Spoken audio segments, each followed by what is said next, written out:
Hello दोस्तों, कैसे हो आप सभी। स्वागत करते हैं आप सभी का जे एच गुरु में। तो दोस्तों आज जो है कि झारखंड JFWCE परीक्षा 2024 के लिए भौतिक विज्ञान यानी कि फिजिक्स का पूरा 100 क्वेश्चन एक ही वीडियो में हमसे कंप्लीट करने वाले हैं, जो सारे सिलेक्टेड क्वेश्चन हैं। देखिए भौतिक विज्ञान जो है इसका अच्छा खासा वेटेज रहता है पेपर में, और हालांकि साइंस से 20 क्वेश्चन पूछा जाएगा तो निश्चित है कि 8 से 10 क्वेश्चन आपका फिजिक्स से ही रहने वाला है। तो आज का ये टॉपिक काफी इंपॉर्टेंट है आपके लिए। तो चलिए शुरू करते हैं। पर आज की इस वीडियो को लाइक करके शेयर अपने दोस्तों में जरूर करेंगे, इतना सा काम जरूर कर लीजिएगा आप सभी। देखिए आप सबको बताना चाहते हैं कि झारखंड JFWCE परीक्षा 2024 के लिए एप्लीकेशन पे प्रॉपर हम क्लास शुरू कर दिए हैं। इसमें आपको मिलेगा क्या क्या ये समझ लीजिए। पहले इसमें आपको टॉपिक वाइज क्लासेस दिया जाएगा, जो कि यहाँ पर बिल्कुल थ्योरी क्लास आपका चलता है, ध्यान दीजिएगा। प्लस में आपको MCQ दिया जाएगा ताकि आप प्रैक्टिस कर सकें। इसके अलावा ई बुक आपको मिलने वाला है सब्जेक्ट वाइज। प्लस में इंपॉर्टेंट नोट्स आपको इसमें मिल जाएगा, इंपॉर्टेंट PDF आपको दिया जाएगा। प्लस में टेस्ट सीरीज भी आपको अवेलेबल करवाया जाएगा ताकि अपनी तैयारी को आपसे जांच सके कि कैसा आपका तैयारी हुआ है लास्ट समय में। ये पेपर 3 के लिए है, ध्यान दीजिएगा आप सभी।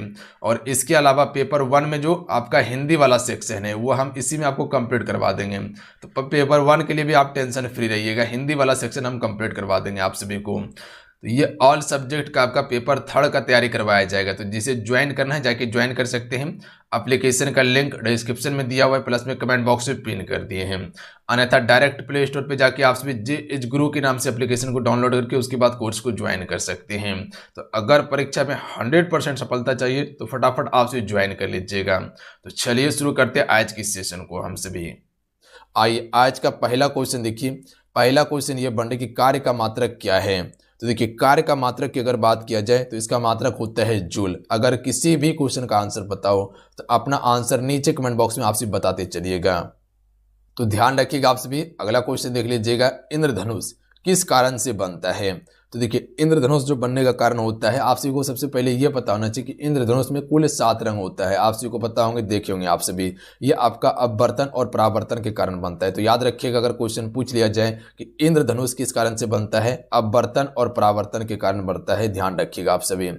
अगला क्वेश्चन देख लीजिएगा, सूर्य के प्रकाश का आंतरिक परावर्तन हो सकता है यदि प्रकाश को गुजारा जाए कांच से वायु में। ध्यान रखिएगा, कांच से अगर वायु में प्रकाश को गुजारा जाए तो क्या हो जाएगा, सूर्य का प्रकाश आंतरिक परावर्तन हो जाएगा। सी करेक्ट आंसर होगा। अगला क्वेश्चन है, क्यूरी किसकी इकाई है।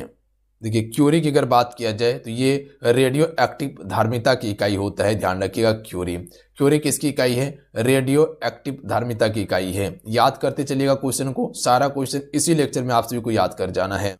अगला क्वेश्चन है, विद्युत मात्रा की इकाई क्या है, एम्पियर। ऑप्शन में ए राइट आंसर हो जाएगा। देखिए आप सबको बताते हैं कि प्रश्न को याद रखा कीजिए, क्योंकि अगर प्रश्न याद करने का क्षमता आ चुका है आपके पास तो समझ लीजिए इसका बादशाह, इस एग्जाम का बादशाह आप ही रहने वाला है। ध्यान रखिएगा, रिजल्ट आप ही का है। तो प्रश्न जितना याद कर सकते हैं।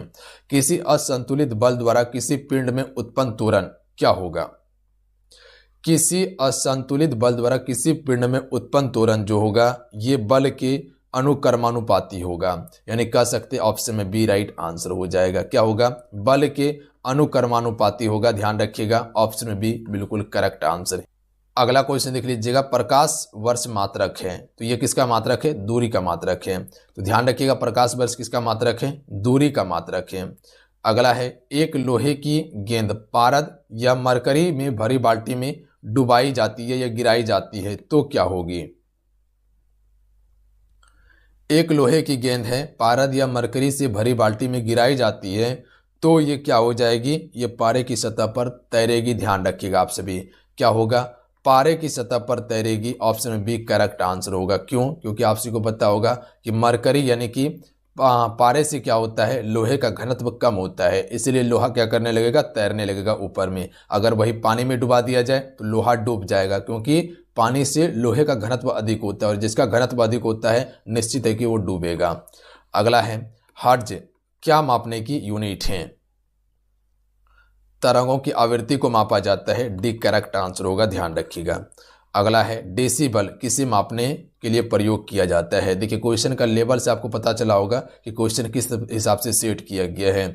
जितने भी क्वेश्चन है वो सारे आपके एग्जाम्स के लिए इंपॉर्टेंट क्वेश्चन है। जिस प्रकार से क्वेश्चन का पूछने का ट्रेंड है उसी प्रकार से क्वेश्चन आपको दिया गया है। तो याद रखिएगा डेसिबल से हम सभी क्या मापते हैं, ध्वनि को मापते हैं, यानी कह सकते कि वातावरण में ध्वनि को मापते हैं। सी करेक्ट आंसर हो जाएगा। अगला क्वेश्चन देख लीजिएगा। क्वेश्चन है एम्पियर नापने की इकाई है। तो एम्पियर से हम सभी क्या मापते हैं, करंट को मापते हैं, ध्यान रखिएगा। ऑप्शन में बी राइट आंसर हो जाएगा। ये सभी क्वेश्चन जो अभी देख रहे हैं आपको पता नहीं चल रहा हो क्वेश्चन कहाँ से आ रहा है, बट अगर थ्योरी क्लास कर लीजिएगा, एप्लीकेशन पे जो कवर करवाया जाएगा वो थ्योरी क्लास कवर करवाया जाएगा, प्लस में आप सभी को MCQ भी दिया गया है। तो वहां से अगर थ्योरी क्लास कर लीजिएगा तो सारा कॉन्सेप्ट आपका क्लियर रहेगा। पीसा की ऐतिहासिक मीनार तिरछी होते हुए क्यों नहीं गिरती है, इसका कारण क्या है। तो आप सभी को पता होना चाहिए कि इसके गुरुत्व केंद्र से जाने वाली ऊर्ध्वाधर रेखा आधार से होकर गुजरती है। तो याद रखिएगा ऑप्शन नंबर क्या हो जाएगा, ऑप्शन नंबर ए बिल्कुल करेक्ट आंसर होगा।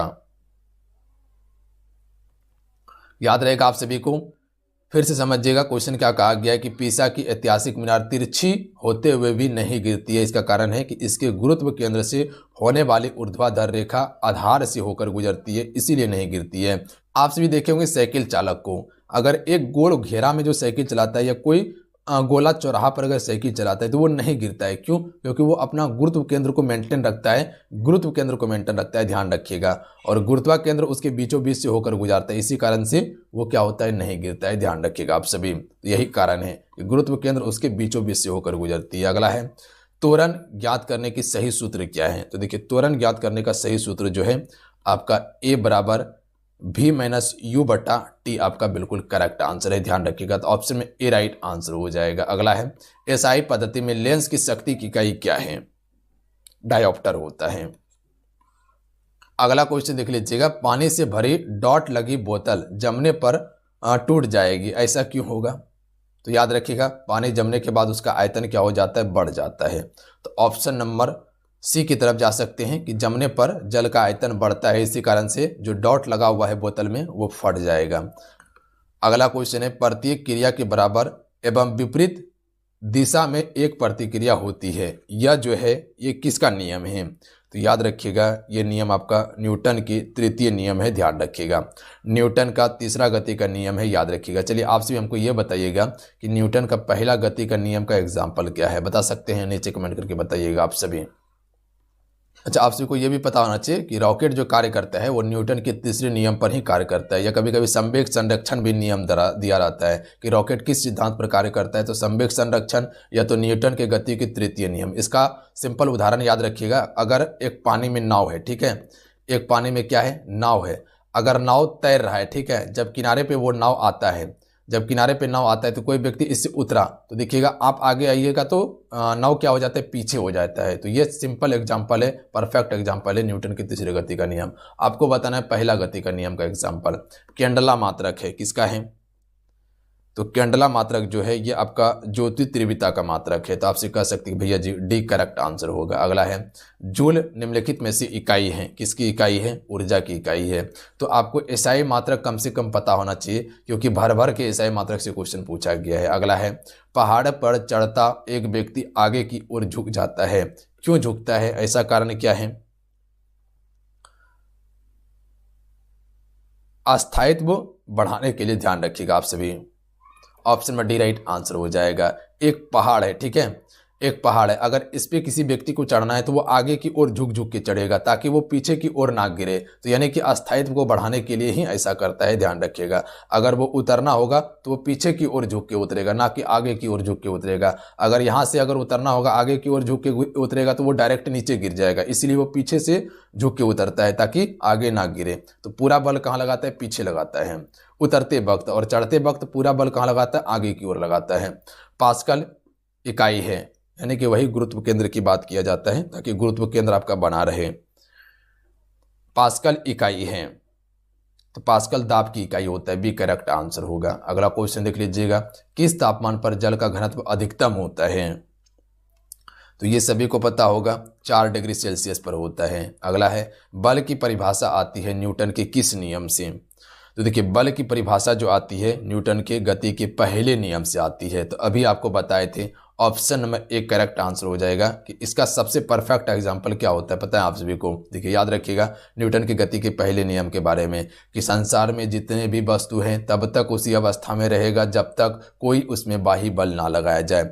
मान लीजिए कि एक कंबल है, ठीक है, या मान लीजिए एक पत्थर धरा हुआ है, तो पत्थर तब तक ये एक ही जगह बना रहेगा जब तक इस पर कोई बाहरी बल ना लगाया जाए। याद रखिएगा आप सभी, परफेक्ट एग्जाम्पल। या एक कंबल है, इसमें बहुत सारा धूल है, ठीक है, जब तक इसको डंडा से या कोई चीज़ से झाड़िएगा नहीं तो ये बाहर नहीं निकलेगा, ये बाह्य बल लगाए। ये न्यूटन का पहला गति का नियम है।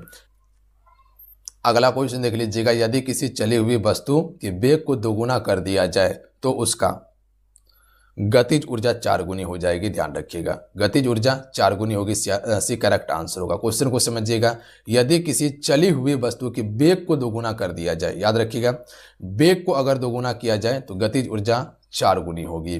अगला है, पदार्थ के संवेग और वेग के अनुपात से कौन सी भौतिक राशि प्राप्त की जाती है? इससे द्रव्यमान प्राप्त की जाती है। ध्यान रखिएगा, तो पदार्थ के संवेग और वेग के अनुपात से द्रव्यमान प्राप्त की जाती है। अगला है, वस्तु को गर्म करने पर उसके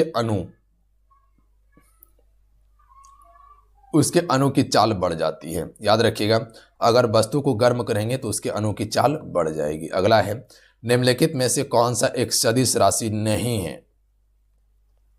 देखिए सदिश राशि क्या होता है? जिसमें एक निश्चित दिशा हो, जैसे बल हो गया, विस्थापन हो गया, ये सभी क्या है? सदिश राशि है। अदिश राशि क्या होता है? जिसका कोई निश्चित दिशा नहीं हो, जैसे चाल हो गया, लंबाई हो गया, द्रव्यमान हो गया, आयतन हो गया, ये इसका कोई निश्चित दिशा नहीं होता है। तो इसमें कौन सा एक सदिश राशि नहीं है? तो अभी आपको बताया कि द्रव्यमान सदिश राशि नहीं, जबकि आपका संवेग हो गया, वेग हो गया, कोणीय वेग हो गया, ये सभी क्या है? आपका सदिश राशि है। देखिए संवेग जहां पर लगाएंगे वहीं लगेगा, बल जहां पर लगाएंगे वहीं लगेगा। ध्यान रखिएगा, पर चाल और दिशा द्रव्यमान का कोई निश्चित दिशा नहीं होता है। अगला क्वेश्चन देख लीजिएगा, क्वेश्चन है, ल्यूमेन किसका मात्रक है?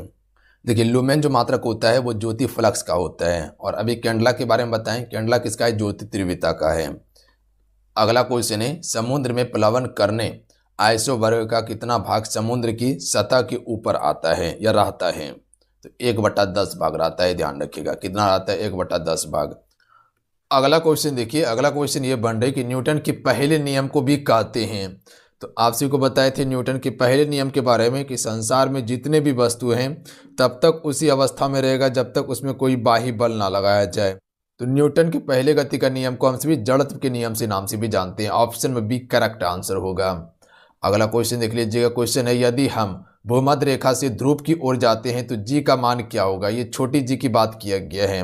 तो छोटी जी का मान क्या हो जाता है? बढ़ता है। ध्यान रखिएगा आप सभी, तो ऑप्शन में एक करेक्ट आंसर हो जाएगा। यदि भूमध्य रेखा से ध्रुव की ओर जाया जाए तो आप सभी को पता होना चाहिए पूरा पृथ्वी का ग्लोब है, ठीक है, ये क्या है? पृथ्वी का ग्लोब है। इसे हम सभी क्या कहते हैं? भूमध्य रेखा कहते हैं। 0 डिग्री अक्षांश रेखा के नाम से भी जाना जाता है। और ये आपका क्या है? ध्रुव है। ध्यान रखिएगा, ये आपका उत्तरी ध्रुव, ये आपका दक्षिणी ध्रुव है और ये आपका भूमध्य रेखा है। ध्यान रखिएगा, तो यहाँ से अगर हम सभी ऊपर ध्रुव की ओर जाते हैं तो छोटी जी का मान क्या हो जाएगा? बढ़ेगा। अगला क्वेश्चन देख लीजिएगा, अगला क्वेश्चन है, बांध के नीचे की दीवार मोटी बनाई जाती है, क्यों बनाई जाती है? क्योंकि गहराई बढ़ने के साथ द्रव का दाब क्या होता है? बढ़ता है, इसीलिए जो है कि बांध के नीचे मोटी दीवार बनाई जाती है। तो ऑप्शन नंबर क्या हो जाएगा? ए बिल्कुल करेक्ट आंसर हो जाएगा।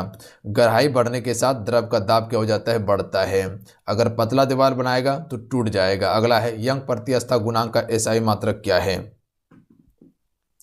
राइट आंसर ऑप्शन में हो जाएगा न्यूटन प्रति मीटर स्क्वायर होता है। अगला क्वेश्चन देख लीजिएगा, हवाई जहाज में फाउंटेन पेन से स्याही बाहर निकल आती है क्योंकि? तो राइट आंसर ऑप्शन नंबर हो जाएगा, ऊंचाई बढ़ने से क्या होता है? वायु दाब में कमी आ जाती है, इसीलिए क्या होती है? फाउंटेन पेन से स्याही बाहर निकलने लगती है हवाई जहाज में। अगला है, निम्नलिखित युग्मों में से किन भौतिक राशियों के समान विमीय सूत्र नहीं है? इनमें से कौन सा एक भौतिक राशि है जिसमें समान विमीय सूत्र नहीं है?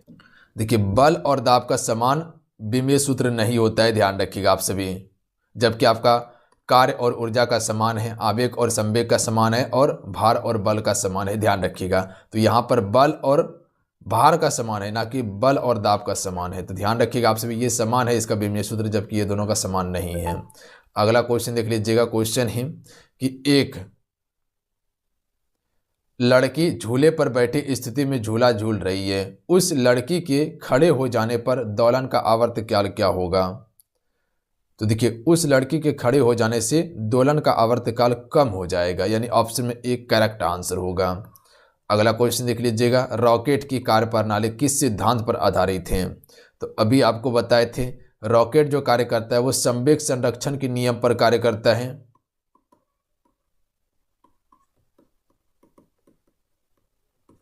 संवेग संरक्षण के नियम पर कार्य करता है या न्यूटन की तीसरे गति के नियम पर कार्य करता है? तो ऑप्शन में ए यहाँ पर करेक्ट आंसर होगा। अगला है बल गुणनफल है। तो देखिए, बल गुणनफल जो है द्रव्यमान और त्वरण का है, बी करेक्ट आंसर होगा। याद रहेगा आप सभी को, बल किसका गुणनफल है? द्रव्यमान और त्वरण का। अगला है बर्फ में पानी तैरती है परंतु अल्कोहल में डूब जाती है, क्यों डूबती है, ऐसा क्या कारण है? तो आपसे कह सकते हैं भैया जी, बर्फ पानी से हल्की होती है तथा अल्कोहल से भारी होती है। तो ऑप्शन नंबर हम सभी डी की तरफ जा सकते हैं। ध्यान रखिएगा कि बर्फ पानी से हल्की होती है, इसीलिए बर्फ क्या होता है, पानी में तैरती है, और अल्कोहल से भारी होती है जिसके कारण से क्या होती है, डूब जाती है। तो याद रहेगा, बर्फ पानी में तैरती है परंतु अल्कोहल में डूब जाती है, तो यही कारण है। अगला है जल के आयतन में क्या परिवर्तन होगा यदि तापमान 9 डिग्री सेल्सियस से गिराकर 3 डिग्री सेल्सियस कर दिया जाए? 9 डिग्री सेल्सियस है, उसको 3 डिग्री सेल्सियस कर देंगे तो क्या होगा, आयतन पहले घटेगा बाद में बढ़ जाएगा। याद रखिएगा आप सभी, आयतन पहले घटेगा। 9 डिग्री सेल्सियस से जैसे हम 4 डिग्री सेल्सियस तक लाएंगे तो वो क्या होगा, आयतन पहले घटेगा। ध्यान रखिएगा, 4 डिग्री सेल्सियस तक आयतन घटेगा, उसके बाद फिर बढ़ना शुरू हो जाएगा। तो याद रखिएगा ऑप्शन में सी करेक्ट आंसर होगा। अगला क्वेश्चन देख लीजिएगा, किसी वस्तु का ताप किसका सूचक है? उसके अणुओं की गतिज ऊर्जा का सूचक है ये। अगला क्वेश्चन देख लीजिएगा, क्वेश्चन है कि वस्तु का ताप सूचित करता है कि संपर्क करने पर ऊष्मा क्या होगी? तो देखिए, ऊष्मा की अगर बात किया गया ना तो अपेक्षाकृत क्या होती है पता है, कम ताप की वस्तु में उस वस्तु से प्रभावित होने लगती है। यानी ऊष्मा जो है, जहाँ पर अधिक ताप है और जहाँ पर कम ताप है, माने कि एक ये ठोस वाली वस्तु है, ठीक है, मान लीजिए ये एक वस्तु है और ये एक वस्तु है, इसमें ज़्यादा ताप है और इसमें कम ताप है, तो इससे प्रभावित होकर इसमें जाने लगेगी। जिसका कम ताप रहेगा उसी में प्रभावित होने लगती है। तो करेक्ट आंसर क्या हो जाएगा, ऑप्शन में बी हो जाएगा। ध्यान रखिएगा कि अपेक्षाकृत कम ताप की वस्तु में उस वस्तु से प्रभावित होगी जिसमें ज़्यादा ताप है। अगला है क्वेश्चन नंबर 42, ऊष्मा एक प्रकार की ऊर्जा है जिसे कार्य में बदला जा सकता है, इसका प्रत्यक्ष प्रमाण सबसे पहले किसने दिया था? ऊष्मा क्या है, एक प्रकार का ऊर्जा है, इसे हम सभी कार्य में बदल सकते हैं, इसे नष्ट नहीं किया जा सकता है। ध्यान रखिएगा, कार्य में बदल सकते हैं। यह प्रत्यक्ष प्रमाण सबसे पहले किसने दिया था? रमफोर्ड ने दिया था। ऑप्शन में बी राइट आंसर होगा। अगला है एसआई सिस्टम में तापमान की इकाई क्या है? तो देखिए, तापमान की इकाई केल्विन होता है एसआई सिस्टम में। अगला है शीतकाल में हैंडपंप का पानी गर्म होता है क्योंकि? शीतकाल में हैंडपंप का पानी गर्म होता है क्योंकि पृथ्वी के भीतर तापमान वायुमंडल के तापमान से अधिक होता है। याद रखिएगा, पृथ्वी के भीतर का तापमान क्या होता है? वायुमंडलीय तापमान से अधिक होता है। ऑप्शन में बी करेक्ट आंसर हो जाएगा, इसीलिए क्या होता है? बिल्कुल गर्म होता है। अगला है इनमें से कौन सा ऊष्मा का मात्रक नहीं है? देखिए, ऊष्मा का मात्रक डिग्री सेल्सियस नहीं होता है। याद रखिएगा आप सभी, डिग्री सेल्सियस ऊष्मा का मात्रक नहीं है, ना फ़ारेनहाइट है ना केल्विन है। ये क्या हो जाएगा? कैलोरीन हो जाएगा, किलो कैलोरी हो जाएगा और जूल, ये सभी ऊष्मा का मात्रक है। अगला है 1 किलो कैलोरी ऊष्मा का मान कितना होता है?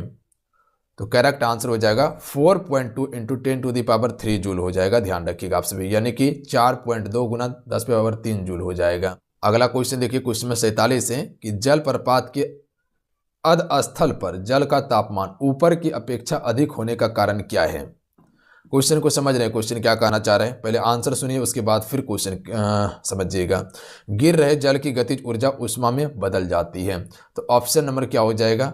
सी करेक्ट आंसर जो हो जाएगा, गिर रहे जल की गतिज ऊर्जा ऊष्मा में बदल जाती है। क्वेश्चन को समझिए, क्वेश्चन क्या कहना चाह रहा था आप सभी से कि जलप्रपात देखे होंगे आप सभी, जैसे धुआंधार जलप्रपात हो गया, जोग जलप्रपात हो गया, तो ये जलप्रपात का नाम है। तो जलप्रपात के अधस्थल पर जल का तापमान ऊपर की ओर अपेक्षाकृत अधिक होने का कारण क्या है? तो गिर रहे जल की गतिज ऊर्जा ऊष्मा में बदल जाती है। ध्यान रखिएगा, जो जल गिरता है वो क्या होता है? गतिज ऊर्जा से ऊष्मा में बदल जाती है। अगला क्वेश्चन देख लीजिएगा, क्वेश्चन है कि गैस तापमापी द्रव तापमापियों की तुलना में ज़्यादा संवेदी होती है, क्यों होती है? क्योंकि गैस क्या होता है? प्रासरण गुणांक से अधिक होता है, ध्यान रखिएगा। तो ऑप्शन नंबर क्या हो जाएगा, बी करेक्ट आंसर होगा। याद रखिएगा, गैस तापमापी द्रव तापमापी की तुलना में ज़्यादा संवेदी है। गैस तापमापी जो होता है वो द्रव तापमापी की तुलना में ज़्यादा संवेदी होती है। क्यों होती है? क्योंकि गैस का प्रासरण गुणांक जो है वो अधिक होती है। गैस का प्रासरण गुणांक क्या होती है? अधिक होती है। अगला है, ताप युग्म तापमापी किस सिद्धांत पर आधारित है? तो ताप युग्म तापमापी जो है ये आपका सीबेक के प्रभाव पर कार्य करता है। किसके प्रभाव पर? सीबेक के प्रभाव पर कार्य करता है। ऑप्शन में ए राइट आंसर। अगला क्वेश्चन देख लीजिएगा, अत्यधिक ऊंचे तापों की माप की जाती है किससे? तो पूर्ण विकिरण उत्मापी से हम सभी प्रयोग करते हैं, ध्यान रखिएगा। अत्यधिक ऊंचे ताप, जैसे कि सूर्य का तापमान को मापना है तो हम सभी किसका प्रयोग करेंगे? पूर्ण विकिरण उत्मापी का प्रयोग करेंगे। अगला क्वेश्चन देख लीजिएगा, पूर्ण विकिरण उत्मापी उस सिद्धांत पर कार्य करता है जिस पर आधारित है। तो राइट आंसर हो जाएगा स्टीफन के नियम पर कार्य करता है, ध्यान रखिएगा। पूर्ण विकिरण उत्मापी जो है ये किस सिद्धांत पर कार्य करता है? स्टीफन के नियम के अनुसार कार्य करता है ये। अगला है, दूर की वस्तु जैसे सूर्य आदि का ताप जो है किस तापमापी के द्वारा मापा जाता है? तो याद रखिएगा, अभी आपको बताए पूर्ण विकिरण उत्मापी के द्वारा मापा जाता है। सी करेक्ट आंसर हो जाएगा। पूर्ण विकिरण उत्मापी से हम सभी का तापमान को मापते हैं। अगला है, प्रकाश तरंग किस प्रकार की तरंग है? तो ध्यान रखिएगा, प्रकाश एक अनुप्रस्थ तरंग है। याद रखिएगा, दो कन्फ्यूजन हो। एक क्वेश्चन पूछा जाता है कि ध्वनि तरंग किस प्रकार का है? तो वो अनुदैर्घ्य है। ध्वनि तरंग अनुदैर्घ्य तरंग है और प्रकाश तरंग क्या है? अनुप्रस्थ तरंग है। तो याद रखिएगा, ऑप्शन में एक करेक्ट आंसर होगा। अगला है, प्रकाश का तरंग सिद्धांत किसके द्वारा प्रतिस्थापित किया गया था? तो देखिए, प्रकाश का तरंग सिद्धांत को प्रतिस्थापित जो किया गया था हाइगेंस के द्वारा किया गया था। किसके द्वारा? हाइगेंस के द्वारा किया गया था, ध्यान रखिएगा। देखिए, ये सभी जो क्वेश्चन आप देख रहे हैं आपको अंदाज नहीं लगता हुआ क्वेश्चन कहाँ से आ रहा है। अगर यही अभी थ्योरी पढ़े रहते तो आराम से आंसर करते आप सभी, जो कि आप सभी को एप्लीकेशन पे डिटेल से कवर करवाया जा रहा है। तो जाइए ज्वाइन कीजिए और थ्योरी पढ़ना शुरू कीजिए आप सभी। दो विद्युत आवेश के बीच लगने वाला बल संबंधित है। तो ये कूलाम का नियम है। किसका नियम है जी? कूलाम का नियम है, बी करेक्ट आंसर होगा। याद रहेगा आप सभी को, दो विद्युत आवेशों के बीच लगने वाला बल किससे संबंधित है? कूलाम के नियम से। अगला है, यदि दो विद्युत आवेशों की मध्य दूरी को आधा कर दिया जाए तो उनके मध्य विद्युत बल का मान क्या हो जाएगा? क्वेश्चन को समझिएगा, क्वेश्चन क्या कहना चाह रहा है। यदि दो विद्युत आवेशों की मध्य दूरी को आधा कर दिया जाए तो उनके मध्य विद्युत बल का मान जो होगा वो क्या होगा? उसके विद्युत बल का मान जो हो जाएगा वो चौगुना हो जाएगा। याद रखिएगा आप सभी, क्या हो जाएगा? याद रखिएगा, चौगुना हो जाएगा। अगला है, समान आवेश में होता है, क्या होता है? विकर्षण होता है समान आवेश में। जो समान आवेश होता है उसमें विकर्षण होता है और असमान आवेश में क्या हो जाएगा? आकर्षण हो जाएगा। अगला है, जब एबोनॉइड की छड़ को बिल्ली की खाल से रगड़ते हैं तो एबोनॉइड की छड़ क्या होगी? तो ये ऋण आवेशित हो जाती है, ध्यान रखिएगा आप सभी। क्या हो जाती है? ऋण आवेशित हो जाती है। क्वेश्चन को समझिएगा, जब एबोनॉइड की छड़ को बिल्ली की खाल पर रगड़ते हैं तो एबोनॉइड की छड़ ऋण आवेशित हो जाती है। और वहीं पर यह क्वेश्चन देखिएगा, जब कांच की छड़ को रेशम पर रगड़ते हैं तो ये छड़ क्या हो जाती है? धन आवेशित हो जाती है। दोनों क्वेश्चन को याद रखिएगा, कन्फ्यूजन कर सकता है। अगर एबोनॉइड की छड़ को बिल्ली के खाल पर रगड़ेंगे तो ये ऋण आवेशित होगा। अगर कांच की छड़ है और उसे रेशम पर रगड़ेंगे तो धन आवेशित होगा। अगला क्वेश्चन देख लीजिएगा, निम्नलिखित में से कौन सी परिघटना यह निर्णय लेने में सहायक होती है कि प्रकाश एक अनुप्रस्थ तरंग है? तो प्रकाश क्या है? अनुप्रस्थ तरंग है। ये कौन सी परिघटना निर्णय लेने में सहायक होती है? तो याद रखिएगा, ध्रुवीकरण। कौन? ध्रुवीकरण। सी करेक्ट आंसर होगा। अगला है, प्रकाश के चिकने पृष्ठ से टकराकर वापस लौटने की घटना को क्या कहते हैं? प्रकाश के चिकने पृष्ठ से टकराकर, ये कोई चिकना पृष्ठ से यहाँ से प्रकाश आया फिर रिटर्न हो गया, तो इसे हम सभी क्या करते हैं? प्रकाश का परावर्तन कहते हैं। तो ऑप्शन में बी राइट आंसर हो जाएगा। प्रकाश यहाँ पर आया, चिकना पृष्ठ पर टकराया, फिर वापस चला गया, इसी को प्रकाश का परावर्तन कहा जाता है। अगला है, दो स्थिर आवेशों के बीच लगने वाला बल उनकी मात्राओं के गुणनफल के अनुक्रमानुपाती तथा उनके बीच की दूरी के वर्ग के व्युत्क्रमानुपाती होता है। यह नियम किसका है? देखिए, ये नियम आपका कूलाम का नियम है। क्वेश्चन को समझिएगा, क्वेश्चन याद ही करना होगा आपको। क्या कहा गया कि दो स्थिर आवेशों के बीच लगने वाला बल उनकी मात्राओं के गुणनफल के अनुक्रमानुपाती तथा उनके बीच दूरी के व्युत्क्रमानुपाती होता है। ये नियम किसका है? तो कूलाम का नियम है। अगला क्वेश्चन देख लीजिएगा, किसी चाल के सिरों के बीच विभवांतर उसमें बहने वाली धारा के समानुपाती होता है, ये नियम किसका है? तो ये ओम का नियम है। ऑप्शन में डी राइट आंसर होगा। ध्यान रखिएगा क्या क्वेश्चन था, किसी चाल के सिरों के बीच विभवांतर उसमें बहने वाली धारा के समानुपाती होती है, ये किसका है? ओम का नियम है। अगला है, यदि किसी तार की त्रिज्या आधी कर दिया जाए तो उसका प्रतिरोध क्या होगा? कोई तार है, इसकी त्रिज्या को हम आधी कर देंगे, त्रिज्या को क्या कर देंगे? आधी कर देंगे, तो इसका प्रतिरोध क्या हो जाएगा? 16 गुना हो जाएगा। ध्यान रखिएगा, प्रतिरोध कितना होगा? 16 गुना हो जाएगा अगर त्रिज्या को आधी करेंगे तो। अगला है, ओम का नियम क्या परिभाषित करता है? तो धारा और वोल्टता को परिभाषित करता है। ऑप्शन में डी करेक्ट आंसर होगा। याद रखिएगा, अगर क्वेश्चन पूछा जाए कि ओम का नियम क्या परिभाषित करता है, तो धारा और वोल्टता को। विशिष्ट प्रतिरोध का एसआई मात्रक क्या है? तो ओम मीटर होता है विशिष्ट प्रतिरोध का एसआई मात्रक। याद रखिएगा, कन्फ्यूजन कर सकता है, यहाँ पर स्लैश में दिया हुआ है ओम बटा मीटर दिया हुआ है, बट ओम मीटर याद रखिएगा आप सभी। अगला क्वेश्चन देख लीजिएगा, निम्नलिखित में से कौन अर्धचालक नहीं है? इनमें से कौन सा एक अर्धचालक नहीं है? देखिए, आर्सेनिक ये आपका अर्धचालक नहीं, ध्यान रखिएगा आप सभी, ये चालक है, जबकि जर्मेनियम अर्धचालक है, सिलिकॉन अर्धचालक है और सिलेनियम अर्धचालक है। अगला है, प्रकाश का वेग अधिकतम होता है किसमें? देखिए, प्रकाश का सबसे अधिक वेग जो होता है वो निर्वात में होता है, और सबसे कम किस में होता है? ठोस में होता है या स्टील कलेजे। अगर यही क्वेश्चन पूछता कि ध्वनि का सबसे अधिक वेग किस में होता है, तो ठोस में सबसे अधिक होता है, और सबसे कम ध्वनि का वेग किस में होता है? तो वो निर्वात में होता है। ध्यान रखिएगा आप सभी, समझ रहे हैं। अगर ध्वनि के बारे में पूछा जाए कि सबसे कम किस में? निर्वात में, और सबसे ज़्यादा ठोस में। अगर प्रकाश के बारे में पूछा जाए कि सबसे अधिक वेग किस में होता है, तो निर्वात में, और सबसे कम ठोस में होता है।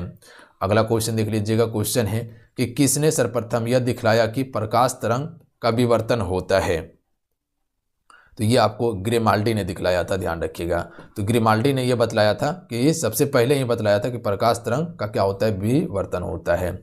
अगला है, तांबा मुख्य रूप से विद्युत चालन के लिए प्रयोग किया जाता है, क्यों करते हैं इसका प्रयोग तांबा का? इसकी विद्युत प्रतिरोध निम्न होती है। ध्यान रखिएगा, विद्युत प्रतिरोध क्या होती है? निम्न होती है, या विद्युत प्रतिरोधकता निम्न होती है। तो ध्यान रखिएगा आप सभी, इसकी विद्युत प्रतिरोधकता जो होती है वो निम्न होती है, इसीलिए हम सभी क्या करते हैं? विद्युत के लिए तांबा का उपयोग करते हैं। ज़्यादातर देखिएगा तो तांबा का तार ही लगाया जाता है। अगला है, आपस में जुड़ी दो आवेशित वस्तुओं के बीच विद्युत धारा नहीं बदलती है यदि वो होती है समान विभव पर। ऑप्शन नंबर क्या हो जाएगा? डी करेक्ट आंसर होगा। क्वेश्चन समझ रहे, क्वेश्चन क्या कहना चाह रहे हैं कि आपस में जुड़ी दो आवेशित वस्तुओं के बीच विद्युत धारा नहीं बहती है, दो आवेशित के बीच विद्युत धारा नहीं बहती है, ये वो होती है समान विभव पर। अगला है, प्रत्यावर्ती धारा को दृष्ट धारा में किसके द्वारा बदला जाता है? प्रत्यावर्ती धारा की यहाँ पर बात किया गया है, तो रेक्टिफायर में बदला जाता है। ध्यान रखिएगा, रेक्टिफायर के द्वारा बदला जाता है। ऑप्शन नंबर ए बिल्कुल करेक्ट आंसर हो जाएगा। जैसे कि हम सभी कह सकते हैं कि एसी को डीसी में जो बदलता है वो कौन बदलता है?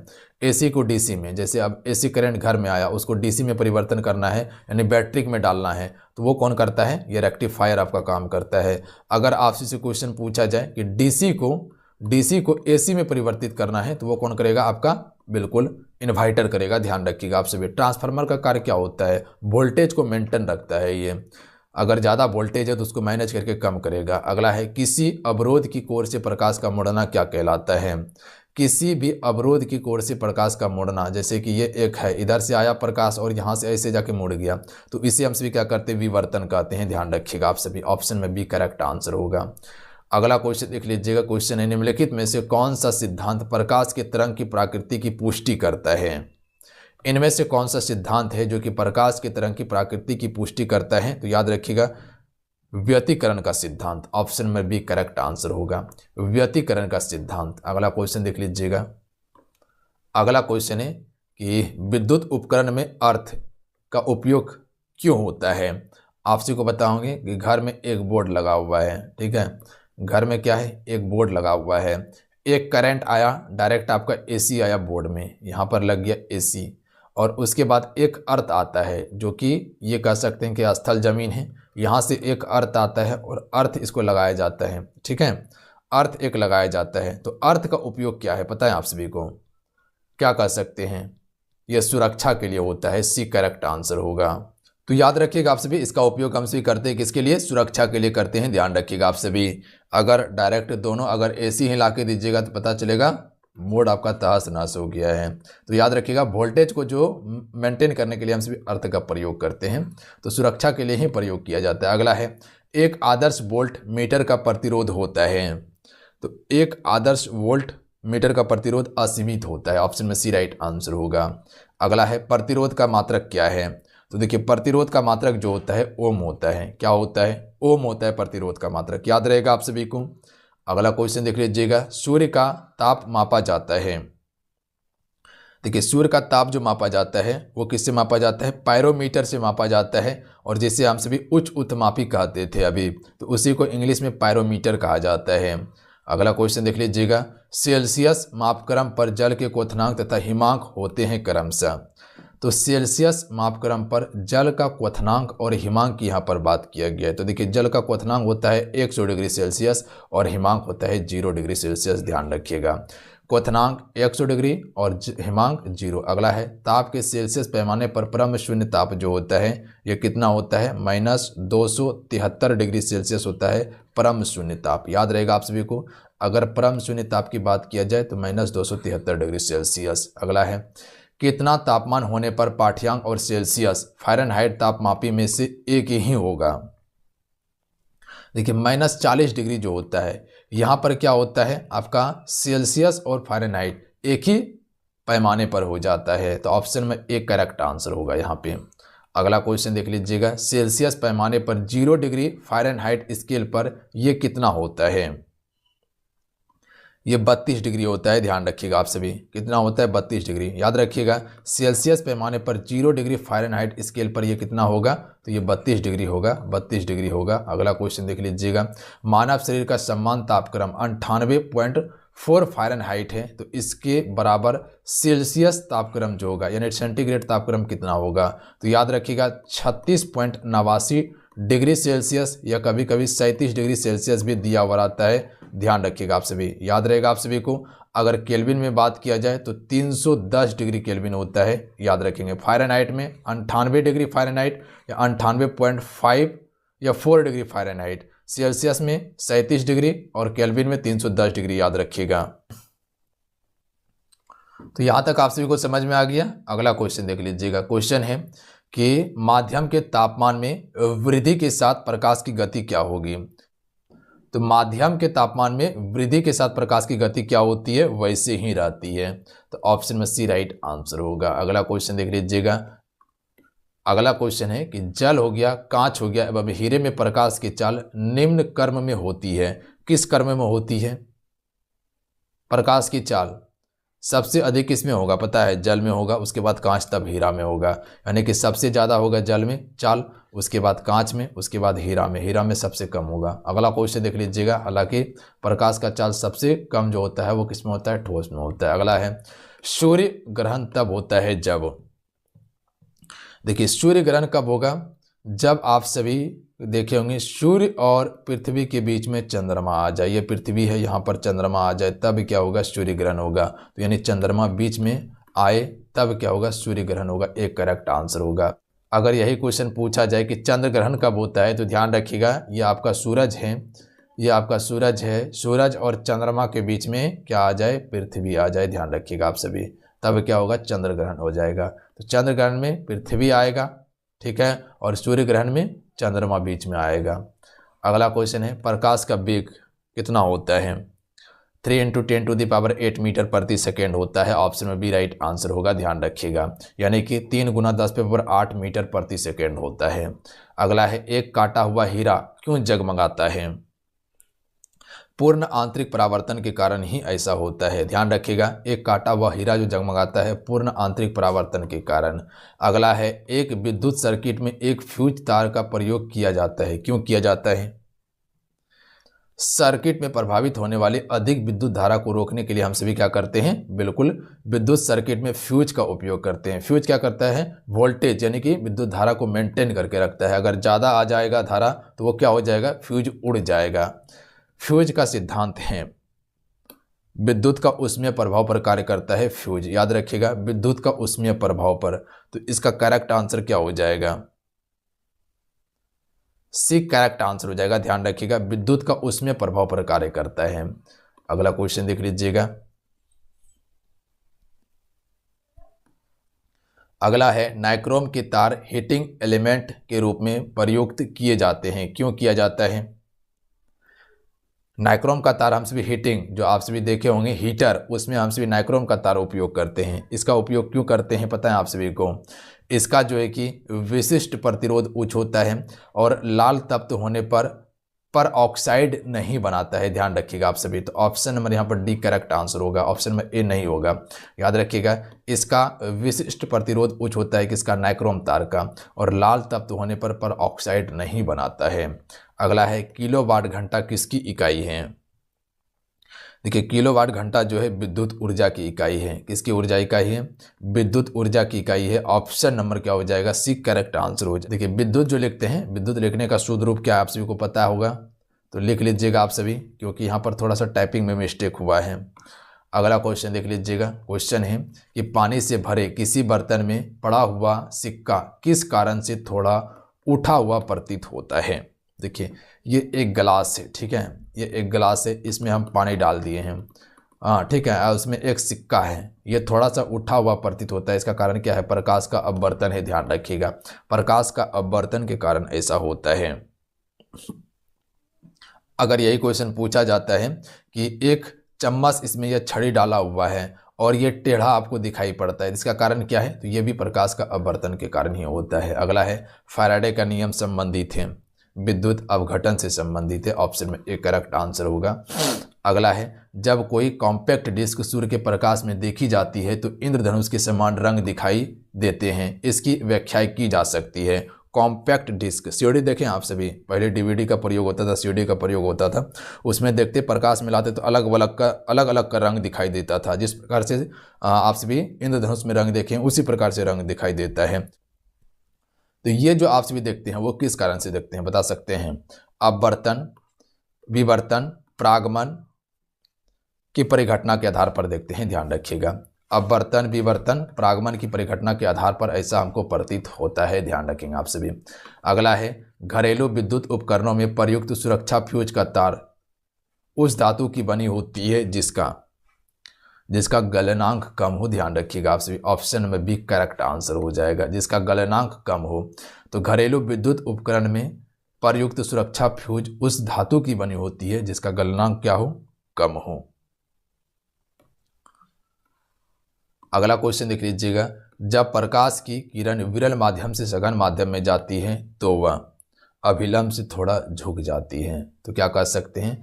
अभिलंब की ओर झुक जाती है। Option number B correct answer हो जाएगा। अगला है, क्वेश्चन है, निम्नलिखित धातुओं में से अधातुओं में से कौन सा एक विद्युत का मंद चालक नहीं है?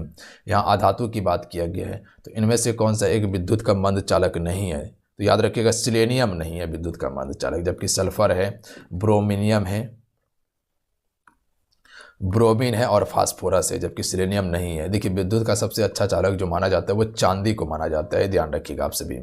अगला क्वेश्चन देख लीजिएगा। शुष्क सेल में निम्नलिखित में से किनका विद्युत अपघट्यों के रूप में प्रयोग होता है? तो राइट आंसर क्या हो जाएगा? अमोनियम क्लोराइड और जिंक क्लोराइड का होता है। अमोनियम क्लोराइड और जिंक क्लोराइड का होता है। Option number A correct answer हो जाएगा। अगला क्वेश्चन है, एक कृत्रिम उपग्रह विद्युत ऊर्जा का स्रोत है। तो देखिए, एक कृत्रिम उपग्रह जो होता है इसमें विद्युत ऊर्जा कहाँ से आता है? तो ये आपका सोलर या सौर सेल कह सकते हैं, सोलर पैनल कह सकते हैं, सौर सेल, और ये कहाँ से होगा? सूर्य के प्रकाश से होगा। अगला क्वेश्चन है कि प्रतिद्युति नली में सर्वाधिक सामान्यतः प्रयोग होने वाली वस्तु जो है वो कौन सी है? पारा होगा, वाष्प, पारा वाष्प और आर्गन। याद रखिएगा, पारा वाष्प और आर्गन होगा। अगला क्वेश्चन है, फ्लोरोसेंट लैंप में चौक का प्रयोजन किया जाता है, प्रतिरोधकता को कम करने के लिए करते हैं। सी करेक्ट आंसर होगा। ध्यान रखिएगा, फ्लोरोसेंट लैंप में चौक का प्रयोग जो किया जाता है प्रतिरोधकता को कम करने के लिए। अगला है, फ़ारेनहाइट मापक्रम पर सामान्य वायुमंडलीय दाब पर उबलते पानी का ताप क्या होगा? 212 डिग्री फ़ारेनहाइट होगा। समझिए क्वेश्चन क्या करना चाह रहा है आपसे भी से। क्वेश्चन कहना चाह रहा है कि फ़ारेनहाइट मापक्रम पर समान वायुमंडलीय दाब पर उबलते पानी का ताप क्या होगा? 212 डिग्री फ़ारेनहाइट होगा। अगला क्वेश्चन देख लीजिएगा, दिल्ली में जल का क्वथनांक अगर 100 डिग्री सेल्सियस है, यहाँ क्वथनांक की बात किया गया है, तो मसूरी में जल का तापमान कितना होगा? देखिए मसूरी कहाँ पर है पता है आप सभी को? उत्तराखंड में है, यानी कि यूके में है मसूरी आपका। तो यहाँ पर जो है कि 100 डिग्री से कम तापमान होगा। Option number B correct answer हो जाएगा। तो चलिए आज कितना है, आज के सेशन में कुल हम सभी 104 क्वेश्चन कवर किए हैं भौतिक विज्ञान यानी कि फिजिक्स का, जो आपके एग्जाम्स के लिए काफ़ी इंपॉर्टेंट सारा प्रश्न था। आज के ये लेक्चर कैसा लगा आपसे नीचे कमेंट करके जरूर बताइएगा। अगर आज के ये लेक्चर अच्छा लगा, हेल्पफुल लगा तो क्लास को लाइक करके जरूर शेयर कीजिएगा अपने दोस्तों में। इतना सा काम आप सभी जरूर कीजिएगा।